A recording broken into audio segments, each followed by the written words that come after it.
it's craft. And definitely an art. Craft. Then it has to come under the art. I would think it was more of a craft. It's definitely an art, and the process as well. I'd probably need a definition of both phrases, really. It's an art.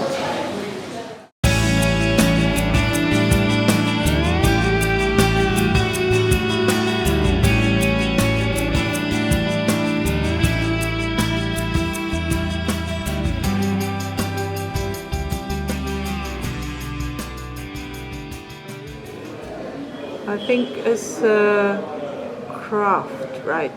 It starts as a craft. One needs a lot of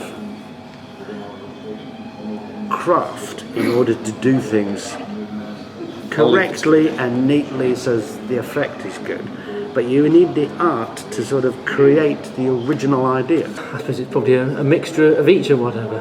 You know, I mean, certainly some of the very advanced stuff by, you know, Eric Rosal and Robert Langer is certainly an art form or whatever, and yet the simpler stuff is a craft form which is, you know, good for people of all ages. If it's your own work that you've created, designed yourself, then it has to come under the art. Well, when I first started out, I would think it was more of a craft because everything had sort of fixed location points. I'd probably need a definition of both phrases, really, to answer that. It's difficult to say what is art. Oh, I think it's quite easy. I think if you actually follow diagrams, then it's a craft. If you come up with something new, it's an art. You know, craft, perhaps the word craft is seen as somehow inferior to an art, but I don't know. I think it's both. But I think what the people do afterwards with all the shaping and putting parts of themselves in, that's the art. Both. It's definitely an art, and the process as well is an art form. But origami is art and a bit more. It's sculpture, yes, and a bit more.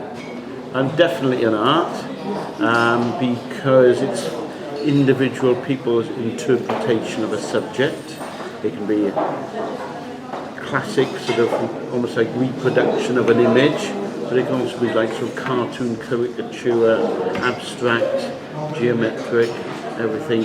Then I guess if you're just following diagrams, things that other people have designed, then you could argue it's a bit craft, but I would go with it is kind of both, really. I can't say it's one or the other.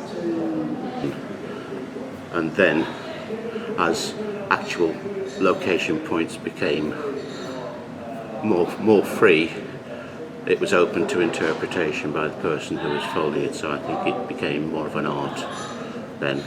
I mean, I could fold a piece of paper and look like an elephant. Someone else would follow my instructions and end up with,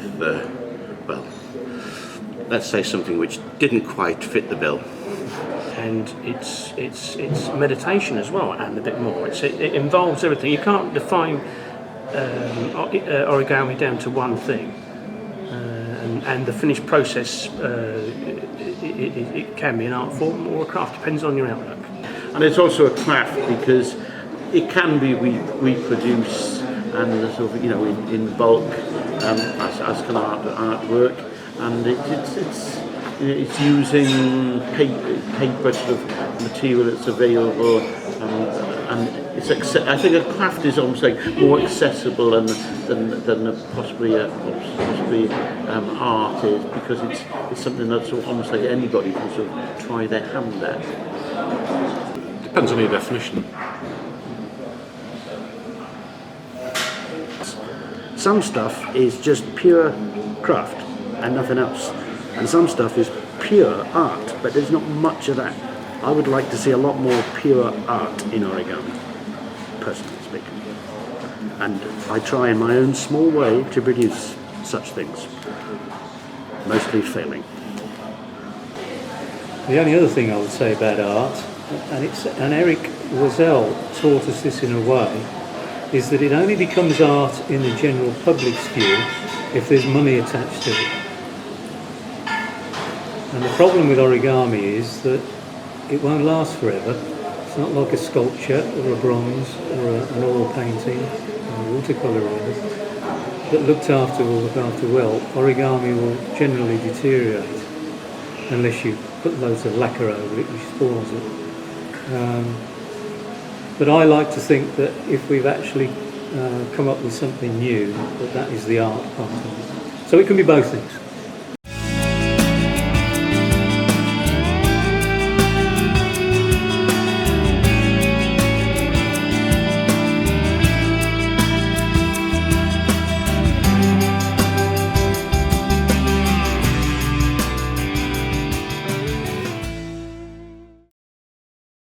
So would you consider cutting to be part of origami?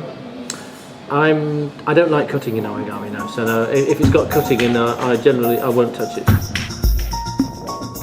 Well, if and when, as and when necessary. The ends will justify the means in every case.